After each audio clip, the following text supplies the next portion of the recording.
দোয়ার হক আদায় করে দোয়া করতে পারে, দোয়া কবুলের জায়গাগুলোতে দোয়া করতে পারে, যথাযথভাবে দোয়া করতে পারে, দোয়ার শর্ত পূরণ করে দোয়া করতে পারে, কায়মন বাক্যে দোয়া করতে পারে, চোখের পানি ফেলে দোয়া করতে পারে। দোয়া এত বড় অস্ত্র, দোয়া এত বড় মাধ্যম, দোয়া এত বড় একটা উপায় যে এটা দিয়ে আল্লাহর লিখন, আল্লাহর তাকদীর, এটা আল্লাহর কাছ থেকে পরিবর্তন করিয়ে আনা যায় এই দোয়ার মাধ্যমে। অথচ এই দোয়াও আমরা বেশি মানুষ করতে পারি না। আমরা হুজুরদের দিকে চায় থাকি যে হুজুরদের সাথে আমরা শুধু আমিন আমিন বলবো, নিজেরা আল্লাহর কাছে দোয়া করবো এটা আমরা জানি না। অথচ আল্লাহ বলেছেন উদউনি আস্তাজিব লাকুম, তোমরা আমার কাছে দোয়া করো, আমি তোমাদের দোয়া কবুল করব। অতএব ভাইরা আমার, আমরা আল্লাহ রাব্বুল আলামিনের কাছে আমাদের ভাগ্যে যেন ভালো কিছু লেখা হয়, সেজন্য আল্লাহর কাছে বেশি বেশি করে দোয়া করব। এবং আমাদের তাকদীরে যদি কোনো ক্ষতিকর কিছু থাকে তো সেটা যেন আমাদের ক্ষতি না করে আল্লাহ রাব্বুল আলামিন যেন আমাদের প্রতি রহম করেন, এই মর্মে আমরা যদি দোয়া করি তো দোয়ার মাধ্যমে আল্লাহ তাআলা তাকদীরও পরিবর্তন করে। অবশ্য তাকদীরের মধ্যে দুইটা প্রকার আছে, একটা তাকদীরে মুবরাম আর একটা তাকদীরে গায়রে মুবরাম। তাকদীরে গায়রে মুবরাম যেটা, সেটা তাকদীর দোয়ার মাধ্যমে ফয়সালা আল্লাহ পরিবর্তন করেন।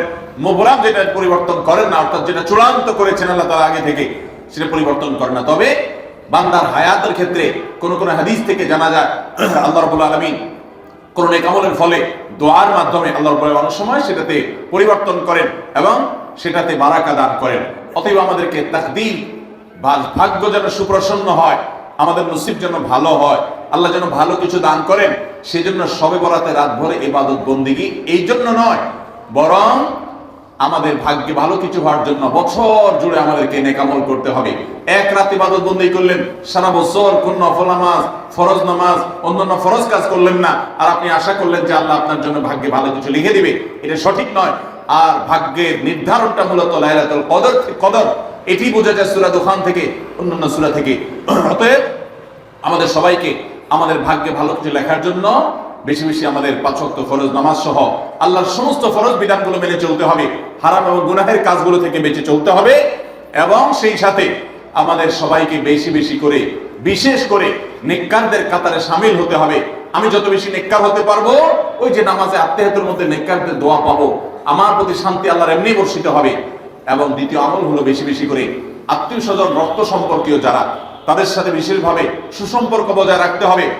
সম্পর্ক নষ্ট করা যাবে না, সম্পর্ক ছিন্ন করা যাবে না। এবং তৃতীয় আমল হলো বেশি বেশি দোয়া করতে হবে। এই তিন আমল যখন আমরা একযোগে চালাবো, একদিক থেকে সাধারণ সব নেক আমল করব, বিশেষভাবে আমি আত্মীয় স্বজনের সাথে সম্পর্ক বজায় রাখার চেষ্টা করব, এবং আল্লাহর কাছে দোয়ার আমলটা বেশি বেশি করব, বরকত নাজিল হওয়ার মতো কাজগুলো বেশি বেশি করব। ইনশাআল্লাহ আল্লাহ রাব্বুল আলামিন আমার নসিবে ভালো কিছু দিবেন এবং মন্দ কিছু থেকে আমাকে বাঁচাবেন। নবী করিম সাল্লাল্লাহু আলাইহি ওয়াসাল্লাম আল্লাহর কাছে দোয়া শিক্ষা দিয়েছেন, আল্লাহুম্মা ইন্নী আউযু বিকা মিন দারকিল বালা, আল্লাহুম্মা ইন্নী আউযু বিকা মিন সুইল কাদা।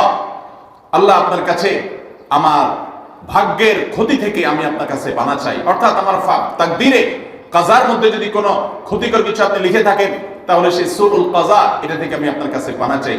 অতএব এই মর্মে আল্লাহর কাছে যত বেশি আমরা দোয়া করব, আল্লাহ রাব্বুল আলামিন আমাদেরকে তত বেশি হিফাজত করবেন। আল্লাহ তাআলা আমাদের নসিবে দুনিয়া এবং আখিরাতে, ইহকালে এবং পরকালে ভালো কিছু লেখেন, আমাদের নসিবে যেন ভালো কিছু হয় সেই তৌফিক আল্লাহ তাআলা আমাদেরকে দান করেন। আমরা সবাই আমলগুলো করবো তো ইনশাআল্লাহ।